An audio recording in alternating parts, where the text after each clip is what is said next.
HW news के platform के जरिए एडवोकेट डॉक्टर चंद्रा राजन हमारे समाज से जुड़े कई महत्वपूर्ण मुद्दों पर देश भर से अलग अलग क्षेत्रों से ताल्लुक रखने वाले व्यक्तियों से चर्चा कर उनके महत्वपूर्ण विचारों को दर्शकों के समक्ष लाने का काम कर रही हैं। इसी कड़ी में आज डॉक्टर चंद्रा भारतीय मूल के विदेशी सांसद वीरेंद्र शर्मा, जो कि एक ब्रिटिश सांसद हैं और वे लेबर पार्टी से भी जुड़े हुए हैं, उनके साथ बातचीत कर भारत के कई महत्वपूर्ण मुद्दों पर उनकी राय जानी।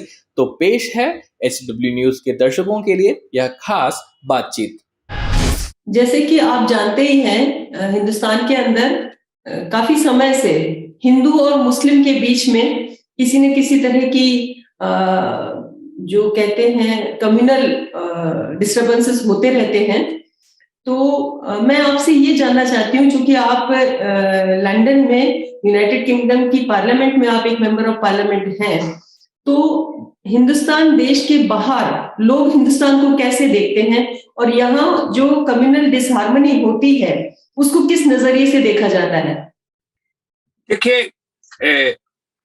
इंडिया के बाहर जब हम लोग बैठे हैं तो जो भी वहां की पॉलिटिकल, सोशल, इकोनॉमिक लाइफ बनती है इंडिया की, तो हम जो इंडिया मूल के लोग हैं वो पहले तो वो बात करते हैं कि क्या हो रहा है। फिर जो दूसरे पॉलिटिकल, सोशल एनालिस्ट हैं वो उसको एनालाइज करते हैं। जनरली बहुत ही बैलेंस व्यू आउटसाइड इंडिया के बारे में है।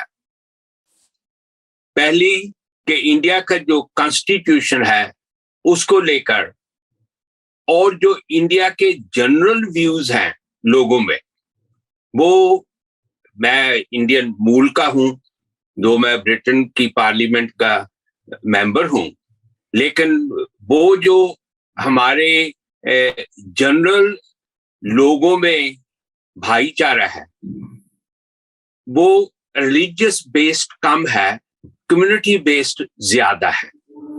वो जो एक पिक्चर आपने मुझे बताई है उसके मुताबिक हम बाहर बैठे लोग उस पे यकीन कम करते हैं जी, क्योंकि एक तो कॉन्स्टिट्यूशन उसको प्रोटेक्ट करता है, दूसरे जो लोग मेरे जैसे हैं वो जो आज से 50 साल पहले देखा था वो ही पिक्चर हमारे दिमाग में है कि हम भाई, हिंदू मुस्लिम सिख ईसाई सब हैं भाई भाई का जो स्कूल में नारा लगाते थे, हम उसी की सोच पे बैठे हैं। और लोग बाहर बैठे इंडिया मूल के ही नहीं, दूसरे लोग भी भारत की जो इंटरनल सिचुएशन है उसको इस तरीके से लेते हैं कि फर्स्ट वहां पर कम्युनल डिसहार्मनी नहीं है जी। वो सोचते हैं कि भाई वहां पर थोड़ा एक सेक्शन है हर कम्युनिटी में जो डिसहार्मनी क्रिएट करता है। ये हमारे बाहर बैठे लोगों की सोच है। मेजॉरिटी लोग इंडिया में जो बैठे हैं वो कम्युनल हार्मनी पे यकीन करते हैं। भारत का आप लॉयर्स हैं, आप ज्यादा जानते हैं कि वहां का जो कॉन्स्टिट्यूशन है वो काफी हद तक प्रोटेक्ट करता है। यही हमें अभी कानून बदलने पड़े हैं ब्रिटेन में, वहां जो नॉन ब्रिटिश लोग हैं उनको जो राइट्स हैं उनकी प्रोटेक्शन के लिए कानून बने हैं, ऐसे ही भारत में है। हम ये यकीन रखते हैं जी। आपने बिल्कुल ठीक कहा कि हमारे देश में एक तो सेक्युलर संविधान है जो इस चीज को प्रोटेक्ट करता है, और सेकेंडली हमारे यहाँ पे जो रिलीजियस आइडेंटिटी है उसको भी प्रोटेक्ट किया गया है, और रिलीजियस प्रैक्टिस करने के लिए, बिलीव्स अपने प्रोपेगेट करने के लिए भी संविधान में पूरे प्रावधान मौजूद हैं। बावजूद इसके आजकल कई जगह ऐसा देखा गया है कि लोग कम्युनल डिसहार्मनी फैलाने के लिए तरह तरह की बातें करते हैं, तरह तरह के भ्रम फैलाते हैं। और हमारे यहाँ पे एक बहुत ही फेमस चीज चली हुई है जिसे हम कहते हैं व्हाट्सएप यूनिवर्सिटी, यानी कि व्हाट्सएप के ऊपर जो भ्रांतियां फैलाई जाती हैं या इस तरह से किसी भी हमारे पुराने जो लीडर्स थे, फॉर एग्जांपल महात्मा गांधी जी या जवाहरलाल नेहरू जी, या अटल बिहारी वाजपेयी जी, उनके लिए भी कई तरह की भ्रांतियां फैलाने के लिए व्हाट्सएप को यूज किया जाता है, अब्यूज किया जाता है कहना ज्यादा उचित रहेगा। तो इसी तरीके से उसी माध्यम से, सोशल मीडिया के माध्यम से कई लोगों के अंदर ये भ्रांतियां फैलाई जा रही हैं कि हिंदू खतरे में है, हिंदुस्तान खतरे में है, हमारा देश खतरे में है, इसलिए हमें इसे सेक्युलर नहीं रहने देना चाहिए। सो कॉल्ड सेक्युलर जो एक धड़ा है हमारे देश का, वो सही नहीं है, हमें इसे हिंदू राष्ट्र बनाना चाहिए। और उसी मुहिम को आगे लेके जाने के लिए पिछले 17, 18 और 19, इसी महीने की 17, 18 और 19 तारीख को, दिसंबर को, हरिद्वार में एक धर्म संसद का आयोजन किया गया है, जिसके अंदर हमने सुना कि कई साधु पूरे देश से इकट्ठा हुए थे और उन्होंने उस धर्म संसद में यहाँ तक के ऐलान किया कि एक तरीके से आप कह सकते हैं कि सिविल वॉर का आह्वान सा हुआ। वहां पे लोगों को हथियार उठाने को कहा गया, लोगों को, बच्चों को अपनी कॉपी किताब छोड़ करके और हथियार उठाने की बात रखी गई। उसमें साध्वी भी थी और साधु भी थे, हर तरह के लोग वहां पे मौजूद थे। तो इस चीज को लेकर के हमारे देश में आजकल एक ये बहस सी छिड़ी हुई है कि क्या हम इतने इनसिक्योर हो गए हैं कि हमें हथियार उठाने पड़ सकते हैं। और इस बात का आपसे मैं जिक्र इसलिए भी कर रही हूँ क्योंकि ये बात सोशल मीडिया में आजकल तुरंत ही सब जगह फैल जाती है और लोगों को पता चल जाता है। तो इसी बात को लेकर के हमारे जो पाकिस्तान में हाई कमिश्नर हैं, उनको पाकिस्तान की सरकार ने तलब किया और उनसे जवाब मांगा कि ये सब क्या हो रहा है और आप अपनी सरकार को अवगत कीजिए और इस पे कुछ ठोस कार्यवाही कीजिए। वो इसलिए भी करना पड़ा क्योंकि यहाँ पे जिन लोगों ने ये धर्म संसद बुलाई थी, उनके खिलाफ जो उचित कानूनी कार्यवाही होनी चाहिए थी, वो कानूनी कार्यवाही नहीं हुई है, इसलिए भी उनको वहां पे जवाब देने के लिए तलब किया गया था। तो मैं आपसे ये जानना चाहती हूँ कि आप ब्रिटिश में बैठे हुए हैं, क्या आपको भी इस बारे में कुछ पता चला, या अगर पता चला तो कितना और क्या पता चला? देखिए, जैसे आपने बोला कि ये जो वीडियोस हैं सोशल मीडिया पे वायरल है जी, सब लोग इसको देखते हैं और आगे पास ऑन भी करते हैं जी। क्या इंटरेस्ट है वो इंडिविजुअल मैटर्स है। मेरा अपना मानना है कि आपका एक कॉन्स्टिट्यूशन है, उस कॉन्स्टिट्यूशन के अंडर लोगों को यहाँ पर फ्रीडम ऑफ स्पीच है, फ्रीडम ऑफ वर्शिप है, फ्रीडम ऑफ डिफरेंट राइट्स हैं, लेकिन साथ में रिस्पॉन्सिबिलिटी भी है। अगर वो कोई भी सेक्ट या फिरका उस कानून के दायरे से बाहर बात करता है, तो ये जो भी एडमिनिस्ट्रेशन है किसी भी पॉलिटिकल पार्टी की या जो मुल्क का कानून है, उसके तहत उस पर एक्शन होना चाहिए। अगर उस पे एक्शन नहीं होता तो वो उस पार्टी की या उस गवर्नमेंट की कमजोरी गिनी जाती है। अगर सरकार कमजोर शो कर दे अपने आप को, तो फिर उसका स्टॉपेज नहीं कहीं लगता। वो एकदम अर्ली स्टेजेस पे अगर को उसको स्नब ना किया जाए तो उससे मुल्क की यूनिटी में एक खतरा पैदा हो सकता है। मैं समझता हूं कि सरकार को इस बात पे, वो जो वीडियो है, क्योंकि आजकल जो सोशल मीडिया पे आता है तो उसको बहुत से सवाल पैदा करते हैं, ये सही है, फेक है, इसमें कितनी सच्चाई है। ये सब इंक्वायरीज करने के बाद सरकार को इस पे प्रॉपर एक्शन लेना चाहिए। जहां भी कानून की उल्लंघना हुई है, जहां देश की यूनिटी का सवाल पैदा, यूनिटी को तोड़ने की कोशिश की गई है, वहां पर सरकार को अपना एक्शन लेना चाहिए। अदरवाइज तो दूसरे लोग भी अपने तौर पे ऐसे हालात पैदा करने की कोशिश जरूर करेंगे या इसको अब्यूज करेंगे। आप बिल्कुल ठीक कह रहे हैं। यहाँ पे यूनिटी और हमारी भारत देश की इंटेग्रिटी का सवाल है, जिसके ऊपर ये डायरेक्ट प्रहार किया गया है। न सिर्फ उतना, बल्कि हमारी जो आने वाली जनरेशंस हैं, उन्हें भी पढ़ाई छोड़ करके हथियार उठाने की बात कही गई है, जो कि बहुत ही खतरनाक है। हम अपने बच्चों को कतई किसी भी कीमत पे जिहादी नहीं बना सकते हैं, ना कोई और बनाना चाहेगा। न सिर्फ मैं अपनी बात करती हूँ, ना कोई हिंदू परिवार, ना कोई मुस्लिम परिवार अपने बच्चे को जिहादी बनाना चाहेगा। तो इस तरह की जो बात की गई अपने आप में बहुत ही गलत और बहुत ही डिस्ट्रक्टिव बात है, डिसहार्मोनी पैदा करने वाली बात है, ये नहीं होनी चाहिए थी। जहां तक सरकार की कमजोरी का सवाल है वीरेंद्र जी, मैं आपसे ये बताना चाहूंगी कि इसमें सरकार की कमजोरी तो नहीं है, बल्कि सरकार इसमें शामिल नजर आ रही है। ये कहने के मेरे दो कारण हैं। सबसे पहली बात यह है कि ये जो संसद हुई उससे महज 10 या 15 दिन पहले हमारे प्रधानमंत्री ने वाराणसी में एक मंदिर का उद्घाटन किया। वहां पे उन्होंने अपनी पूजा अर्चना की और वहां से जब उन्होंने लोगों को संबोधित किया तो उसमें उन्होंने औरंगजेब का भी जिक्र किया और यहाँ तक कहा कि अगर औरंगजेब और उठेंगे तो हमारे यहाँ से शिवा भी उठेंगे। एक तरह से आप इनडायरेक्टली इन लोगों को प्रोवोक करने की आप बात कर सकते हैं कि ऐसा उन्होंने कहा। उसके 10 दिन के बाद ये धर्म संसद होती है और धर्म संसद में वो वाकई वो सारी बातें रखी जाती हैं और प्रधानमंत्री चुप है, गृह मंत्री हमारे चुप हैं।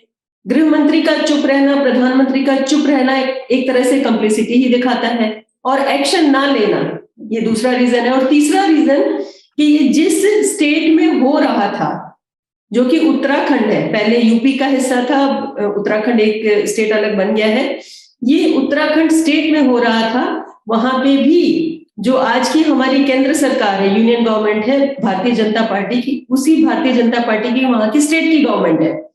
वहां के जो चीफ मिनिस्टर हैं वो इसी धर्म संसद में जो इसके मुखिया थे धर्म संसद के, उनको हाथ जोड़ के और उनके आगे नमन करते हुए देखे जा रहे हैं वीडियो में। ये भी वीडियो वायरल हुई है, ये भी फोटोग्राफ्स वायरल हुए हैं। तो हम कतई ये नहीं मानने को तैयार एज एन इंडियन कि भाई सरकार कमजोर है। लोग यहां तक कह रहे हैं कि सरकार ने ही ये सब कुछ करवाया है। तो इसमें आपकी क्या प्रतिक्रिया है? देखो, पहली तो बात मेरे लिए उस पर कमेंट्स देना शायद पॉलिटिकली करेक्ट ना हो, लेकिन एक बात मैं जरूर कहता हूं कि अगर ऐसी भावना लोगों में है तो डेमोक्रेसी में आप रहते हैं, डेमोक्रेटिक एक प्रोसेस है, इलेक्शंस आएंगी, लोगों में उसका रिएक्शन होगा। जो भी सरकार बनेगी वो लोगों की रिएक्शन के ऊपर बनेगी, वो किसी भी पॉलिटिकल पार्टी से हो। मैं जैसे पहले भी कई बार बोला है कि हम जरूर इंडियन मूल के हैं लेकिन है ब्रिटिश पार्लियामेंट के मेंबर, तो मेरे लिए तो भारत इस वक्त एक दूसरा मुल्क है। उसके जो इंटरनल व्यूज हैं, जब इश्यूज हैं, उसमें तो फिर आप जैसे लोग जो एक्टिविस्ट हैं या जो पॉलिटिकल सूझबूझ रखते हैं वो लोगों में जागृति पैदा करें इस खतरे की। तो जो भी इलेक्शंस का आउटकम होगा वो लोगों की सोच के ऊपर डिपेंड करेगा, लेकिन केयरफुल होना चाहिए उसमें, क्योंकि अगर रिएक्शन के बावजूद भी अगर आपकी कैंपेनिंग या दूसरे लोगों की कैंपेन के बावजूद भी लोगों में ऐसी भावना हो कि वो इस सोच को सपोर्ट करें, तो इंटरनेशनल लेवल पे जो एक भारत का सेकुलरिज्म, यूनिटी का एक बहुत ही अच्छा भाईचारे का जो एक मैसेज है, उसमें थ्रेट पैदा होगा। उसमें लोगों में लोग महसूस करेंगे कि भारत में वो जो सेकुलरिज्म है उसको चैलेंज किया जा रहा है किसी भी वर्ग की तरफ से। तो वो एक देश की एक इंटरनेशनल जो एक इमेज है उसमें जरूर उसका असर पड़ेगा। जी, मेरा आपसे डायरेक्ट सवाल ये है कि क्या इंटरनेशनल इमेज भारत की कमजोर हुई है इससे?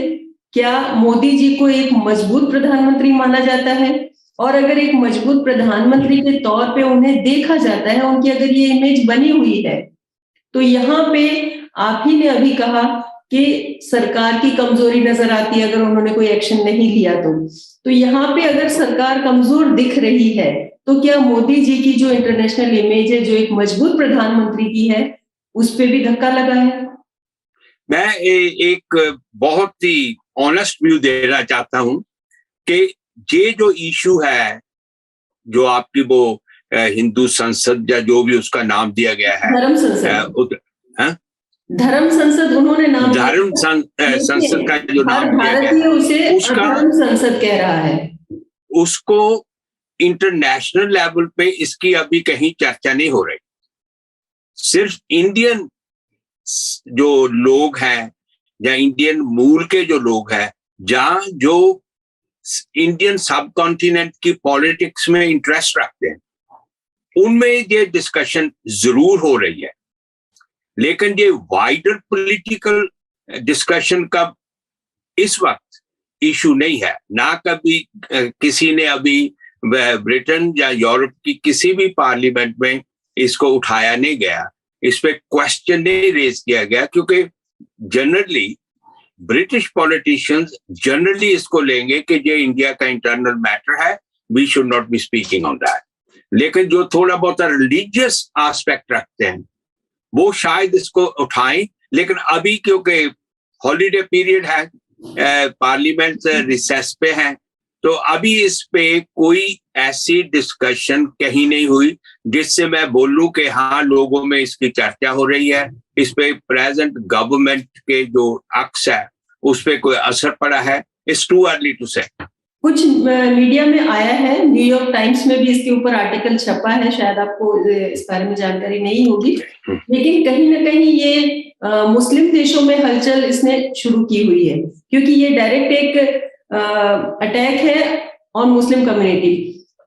ये इसलिए भी कहा जा रहा है क्योंकि एक साध्वी थी उस धर्म संसद में, एक साध्वी थी, साध्वी अन्नपूर्णा अपने आप को कहती है, नाम उनका कुछ और है। तो उन्होंने यहाँ तक कहा था कि अगर हमारे 100 लोग भी हथियार उठा के इनके 20 लाख लोग अगर मार देंगे डायरेक्ट, कि अगर इनके 20 लाख लोग अगर हम खत्म कर देंगे तभी हमारी एक बहुत बड़ी जीत होगी। इसके ऊपर देखो, ये जो सो कॉल्ड रिलीजियस लीडर्स हैं जी, मेरी अपनी इनके ऊपर ओपिनियन है जो बहुत अच्छी नहीं है। तो ये सेल्फ अपॉइंटेड धार्मिक लीडर बन जाते हैं या सोशल लीडर्स बन जाते हैं, कम्युनिटी के लीडर्स बन जाते हैं। आजकल तो सोशल मीडिया एक ऐसा जरिया है जिससे हर लोग अपने घर बैठे ही एक पोस्ट डाल देते हैं, उसके बाद अपने आप को बोलते हैं कि भाई हम कम्युनिटी को रिप्रेजेंट कर रहे हैं। ये डेमोक्रेटिक प्रोजेक्ट्स से निकलते हैं, अपने आप को लोगों का रिप्रेजेंटेटिव बताते हैं, लेकिन मैं नहीं समझता वो कुछ गरीब या जो अनएजुकेटेड किसी वजह से इन लोगों के पीछे चले जाते हैं, लेकिन जो इंटेलेक्चुअल एकेडमिक सेक्शन है वो मेरे ख्याल में उनमें इनकी इतनी पकड़ नहीं है। तो ये सेल्फ अपॉइंटेड जो गॉड्स मैन एंड विमेन हैं, तो वो भारत के लिए नुकसानदेह भी हो सकता है। बिल्कुल, वो पल पल नुकसान कर रहे हैं भारत देश का, क्योंकि हमारे देश के अंदर आधे से ज्यादा जनता या तो बहुत कम पढ़ी लिखी है या अनपढ़ है, तो उनको झांसे में लेना बहुत ही आसान है इन लोगों के लिए। और इतना तक झांसे में ले लिया है कि जो मुस्लिम्स हैं उनको हमारे देश की सरकार ने, मौजूदा सरकार ने, यहां तक कहा जाता है कि सेकेंड क्लास सिटीजन तक का महसूस करवाना शुरू कर दिया है। पढ़े लिखे लोग, मुस्लिम कम्युनिटी के, दलित कम्युनिटी के जो लोअर कास्ट के लोग हैं, वो अपने आप को एक तो महफूज नहीं, सिक्योर नहीं महसूस करते हैं, और दूसरा अपने आप को सेकेंड क्लास सिटीजन महसूस करते हैं। यहां तक के हालात हमारे देश के अंदर आज हैं। तो मैं आपसे ये भी जानना चाहूंगी कि वहां पे आप जहां रहते हैं यूनाइटेड किंगडम में, वहां पे मुस्लिम्स को कैसे ट्रीट किया जाता है? क्या उन्हें डिफरेंट तरीके से ट्रीट किया जाता है? They get the same status as you have? We have all equal rights. We are हम एक कॉन्स्टिट्यूशन के एक सिटीजन हैं। हमारे मेरिट्स पे, हमारी पोजीशंस को, अपनी पॉलिटिकल रिकॉग्निशन को मेरिट पे लिया जाता है। यहाँ पर कोई ऐसी डिवीजन नहीं है कि ये जहाँ से मुस्लिम कैंडिडेट होना चाहिए या हिंदू होना चाहिए या सिख होना चाहिए, ये जहाँ के पॉलिटिकल सिस्टम में बिल्कुल नहीं है। अगर ऐसा होता तो 80% यहाँ की क्रिश्चियन पॉपुलेशन है, नॉन क्रिश्चियन को कहीं मौका भी ना मिलता। अभी हमारे होम सेक्रेटरी, ब्रिटेन के फाइनेंस मिनिस्टर या चांसलर और बहुत से सीनियर पोजीशन पे हमारे इंडियन मूल के लोग हैं। अगर ऐसा, और नॉन क्रिश्चियंस हैं, अगर ऐसा ना होता तो हमें यहाँ पर अपॉर्चुनिटी ना मिलती। मैं समझता हूँ कि जो ये एक इशू है, ये एक बहुत ही गलत ढंग के लोगों ने अडॉप्ट किया हुआ है। जैसे आपने बोला कि उसमें कई बार एक्सप्लॉयटेशन हो जाती है, लोग झांसे में आ जाते हैं, ऐसे जो गॉड्समैन हैं या विमेन हैं। लेकिन उसी के साथ जब आप जैसे आप जैसे जो सोशल पॉलिटिकल एनालिस्ट हैं या एक्टिविस्ट हैं, they have to raise it. They need to question that as a when you have the secular constitution, तो you cannot आप किसी भी लेवल पे आकर धर्म को डेमोक्रेसी के आगे नहीं रख सकते। धर्म एक सेपरेट इंडिविजुअल एस्पेक्ट है, इंडिविजुअल का अपना है। लेकिन जब वो इलेक्शंस में किसी पॉलिटिकल पोजीशन में आते हैं या पावर में आते हैं, तो उनका कोई धर्म नहीं है, कोई उनकी जात नहीं है। वो सिर्फ एंड सिर्फ एक उस देश के रिप्रेजेंटेटिव हैं और अपने हर एक को, everybody need to be treated equally.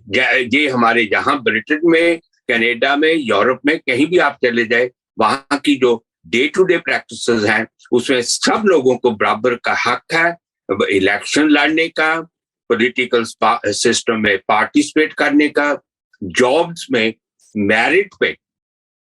आज से 50-60 साल पहले क्या होता था, मैं उसकी बात है, मैं आज की बात करता हूं, क्योंकि यहाँ पर भी चेंजेस आई हैं, कानून बदले हैं।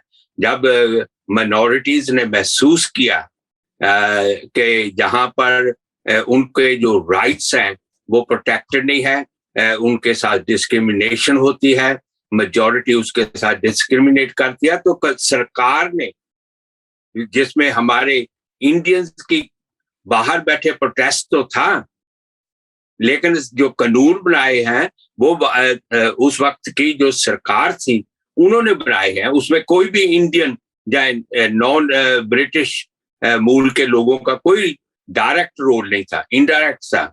इसीलिए मैं कहता हूं कि ये अगर ये भावना है तो लोगों को ट्रेड यूनियंस, लेबर मूवमेंट्स,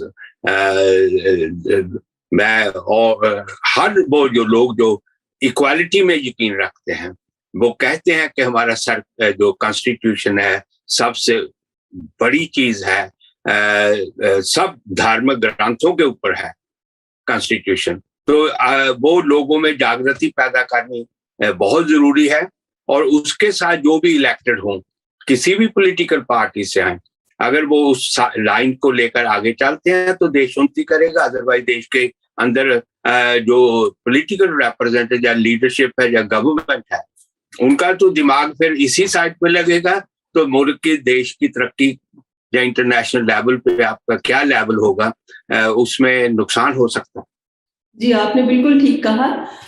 कल के इंटरव्यू में एक महिला मेरे साथ थी, उन्होंने ये कहा कि अब हिंदू भी दो धड़े में बट रहा है।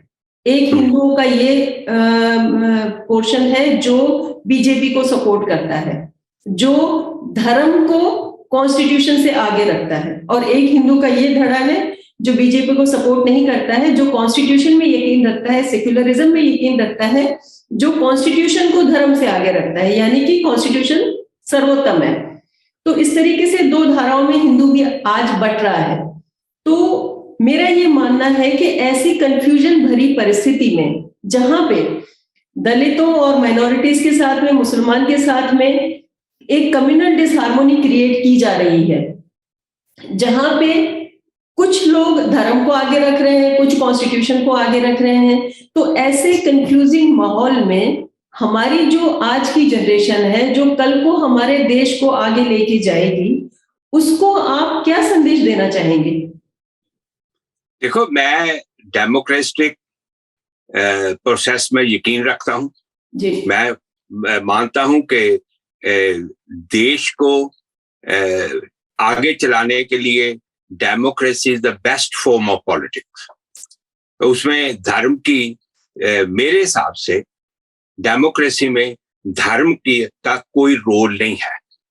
वो इंडिविजुअल की डेवलपमेंट तो हो सकती है, लेकिन डेमोक्रेसी में उस धर्म का कोई रोल नहीं है, किसी जात का कोई रोल नहीं है। जब आप डेमोक्रेसी, स्पेशली जब आपकी डेमोक्रेसी सेकुलर बेस्ड हो, आपका जो कॉन्स्टिट्यूशन है वो सेकुलर बेस्ड है, तो इसलिए डेमोक्रेटिक सिस्टम भी सेकुलर बेस्ड होगा या होना चाहिए।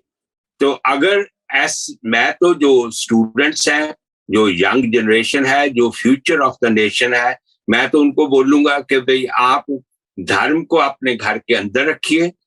बाहर के जो सिस्टम में जो 21st सेंचुरी की जरूरतें हैं, कैसे सब इंडियंस को अच्छी एजुकेशन हो, अच्छी हेल्थ सर्विसेज हो, अच्छा ट्रांसपोर्ट सिस्टम हो, अच्छे इंफ्रास्ट्रक्चर्स हो, अच्छी ओल्ड एज पीपल की अच्छी लाइफ हो, ये सब जो आज की जो जरूरतें हैं उसको कैसे प्रोवाइड करना है, वो एक धर्म के बेस पे नहीं की जा सकती। अगर आप हिंदुस्तान की इस वक्त अगर पॉपुलेशन 80% हिंदू है तो 20% दूसरे हैं।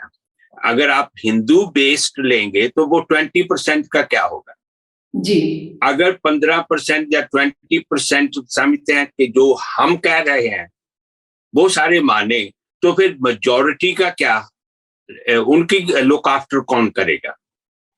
इसलिए इश्यूज को सामने रखकर उनका क्या हल होना चाहिए, सोल्यूशन क्या होना चाहिए, उसको सामने रखते हुए उस वैसे कानून बनने चाहिए, वैसी सोच बननी चाहिए, वहां का इंफ्रास्ट्रक्चर उस बेस पे होना चाहिए। मैं तो यही सबको अपील करूंगा कि भाई अभी जो धर्म 14th सेंचुरी में, 16th सेंचुरी में, 2000 years ago, 5000 years ago, 1400 years ago doesn't make much difference to the modern society. Modern society जो है उसको जरूरत है कि जो आज के इश्यूज हैं, जो आज के बच्चे हैं, उनको अच्छी एजुकेशन कैसे देनी है, उनकी हेल्थ सर्विसेज अच्छी कैसे हो, उनकी अपनी सेहत अच्छी कैसे हो। अभी कोरोना का है, कैसे आपने मेडिसिन देनी है, कैसे वैक्सीनेशन करनी है, कैसे लोगों को डिफेंड करना है, प्रोटेक्ट करना है, ये इशू है।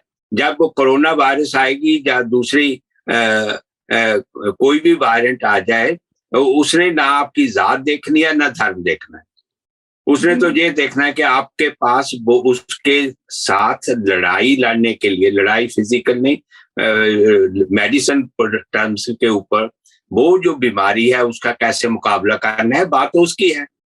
किसी ने भी आज तक कहीं नहीं ये साबित हो सका कि धर्म के तौर पे किसी एक धर्म के लोगों को बीमारी ने असर नहीं किया, दूसरों को किया है। इसलिए मैं तो यही आपके माध्यम से जो आपको देखने वाले या सुनने वाले हैं कि अभी इंटरनेशनल लेवल पे धर्म की वो डेफिनेशन या वो स्टेटस वो नहीं है जो आज से 200-400 साल पहले होगा।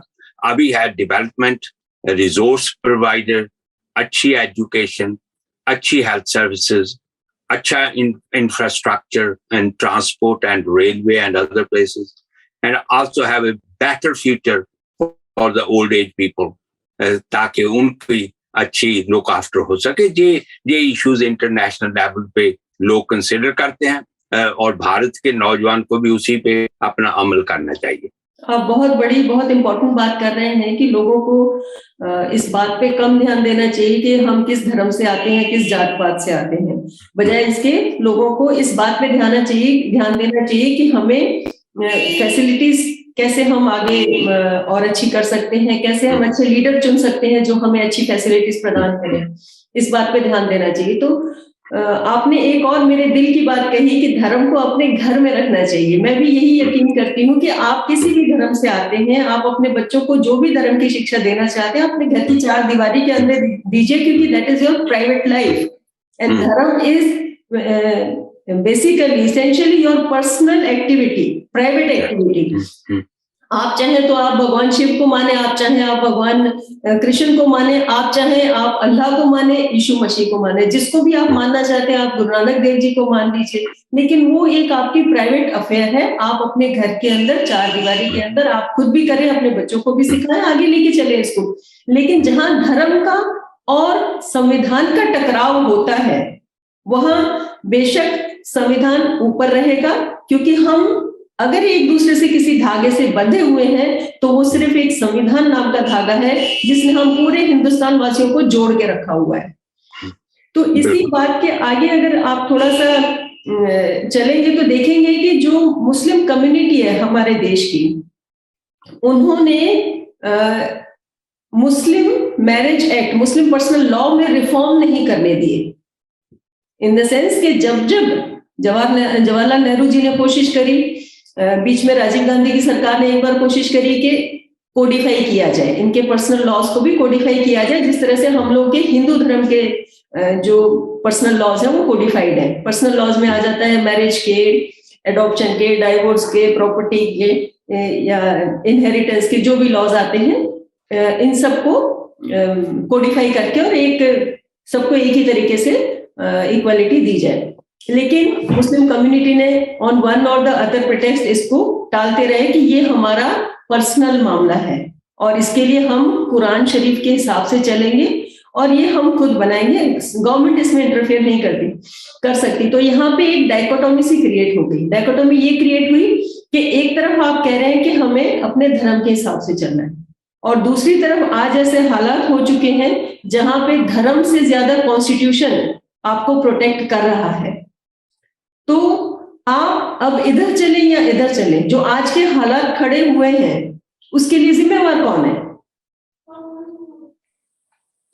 देखो, ये जो पर्सनल लॉ है, मुस्लिम लॉ हो, इस्लामिक वेज ऑफ लाइफ हो या हिंदू वे ऑफ लाइफ हो, देश का एक कानून है।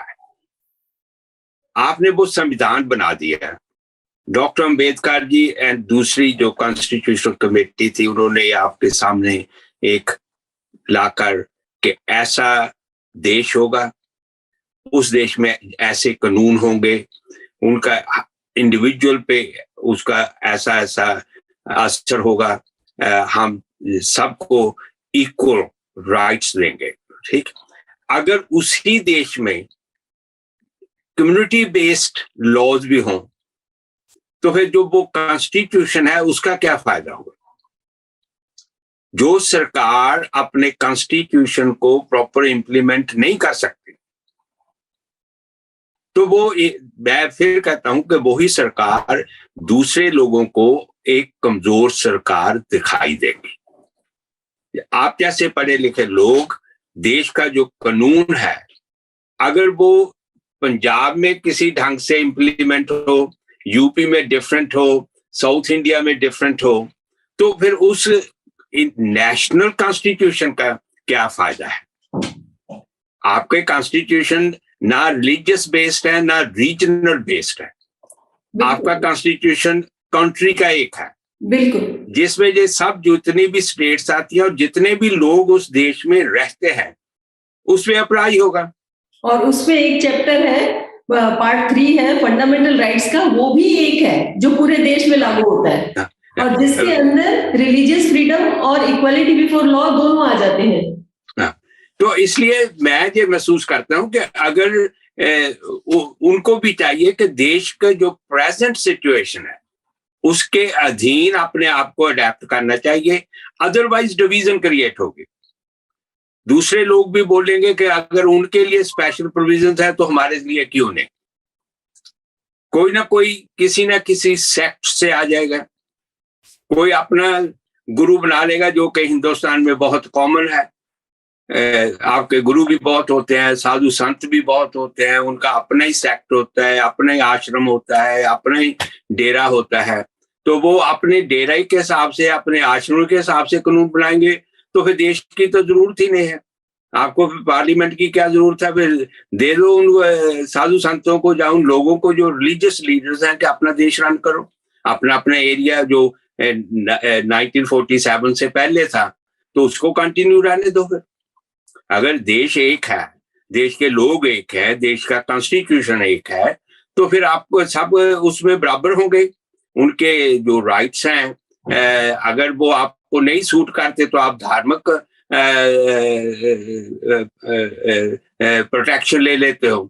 अगर वो आपके फायदे में है तो आप जो कॉन्स्टिट्यूशन है, कानूनी प्रोटेक्शन लेते हो। तो ये डबल स्टैंडर्ड तो फिर देश को नुकसान पहुंचाएगा। बिल्कुल, और इसके लिए हमारे यहाँ पे जो मिनिस्ट्री ऑफ होम और होम अफेयर्स है, उसका ये दायित्व है कि देश जो है संविधान के हिसाब से चले, लॉ एंड ऑर्डर बना रहे, हार्मोनियसली सब लोग एक साथ रहें और देश की यूनिटी और इंटेग्रिटी बनी रहे। लेकिन जहां पे सरकार कमजोर हो जाती है या सरकार ऐसे लोग, फिरकाप्रस्त लोगों के साथ अलाई हो जाती है, वहां पे इस तरह की दिक्कतें आती हैं। उम्मीद है आपके इंटरव्यू से और आपने जो बच्चों को संदेश दिया है, जो यंगर जनरेशन को संदेश दिया है, इससे जरूर फर्क पड़ेगा, पॉजिटिव इम्पैक्ट आएगा और लोग धर्म से आगे कॉन्स्टिट्यूशन को रखने की शुरुआत करेंगे और वोट भी उसको देंगे जो कॉन्स्टिट्यूशन की गरिमा को बनाए रखेगा, कॉन्स्टिट्यूशन को अपहोल्ड करेगा। लास्ट में मैं आपसे एक और बात जानना चाहूंगी कि आपका हम जैसे लोगों के लिए, जो बच्चे नहीं है, यंग जनरेशन नहीं है, लेकिन फिर भी अपनी जिम्मेवारी निभाना जानते हैं, निभा रहे हैं, उनके लिए क्या संदेश है? मैं तो आपके सामने तो मेरी कोई इतनी पोजीशन नहीं है, लेकिन आप जैसे जो प्रोग्रेसिव सोच के लोग हैं, जो लोग समझते हैं कि हम 21st सेंचुरी में रह रहे हैं और 21st सेंचुरी में हमारी जरूरतें क्या है, वहाँ के समाज को अच्छा, स्ट्रॉन्ग, इक्वल समाज बनाने में जो भी रोल प्ले करना चाहिए वो आप करें। और हो सकता है कि आप उसमें ना कामयाब हों, लेकिन ये जरूरी है कि जब आप एक मुहिम शुरू कर देते हैं, एक मूवमेंट शुरू करते हैं, तो उसका कहीं ना कहीं असर जरूर होता है। आप लोगों में जागृति पैदा करें, वो जागृति लाकर जो चेंजेस आनी चाहिए समाज में, उसको लाने की कोशिश कीजिए। मैं तो आपके लिए वही कामना कर सकता हूँ। बहुत बहुत शुक्रिया, क्योंकि कुछ लोगों का ये भी कहना है कि अब ऑपोजिशन इतना कमजोर है कि सवाल उठा नहीं रहा है, सरकार खुद जो है वो कोई एक्शन ले नहीं रही है, तो हमें सिर्फ उम्मीद सिविल सोसाइटी से है। इसलिए मेरा ये पूछना आपसे बनता था कि हम लोग क्या करें। हम सब सिविल सोसाइटी के लोग हैं, जो जहां पे भी ऐसी गलत बात होती हुई नजर आती है वहां आवाज उठाने की पूरी कोशिश करते हैं। वीरेंद्र जी, आपका बहुत बहुत शुक्रिया हमारे साथ जुड़ने के लिए, टाइम देने के लिए। धन्यवाद। Thank you very much. Thank you very much. Thank you. तो ये थे वीरेंद्र जी, जिन्होंने अपने ओपिनियन रखे और उन्होंने हमें ये बताया कि धर्म से आगे संविधान है और संविधान की जो सरकार रक्षा नहीं कर सकती है, जो सरकार संविधान को अपहोल्ड नहीं कर सकती है, वो सरकार किसी भी तरीके से देश की रक्षा नहीं कर सकती, देश के नागरिकों की रक्षा नहीं कर सकती है। हमें चाहिए कि हम ऐसे नेता ढूंढें, ऐसे नेताओं को सपोर्ट करें जो हमारी भी रक्षा करें, हमारे देश की भी रक्षा करें। शुक्रिया।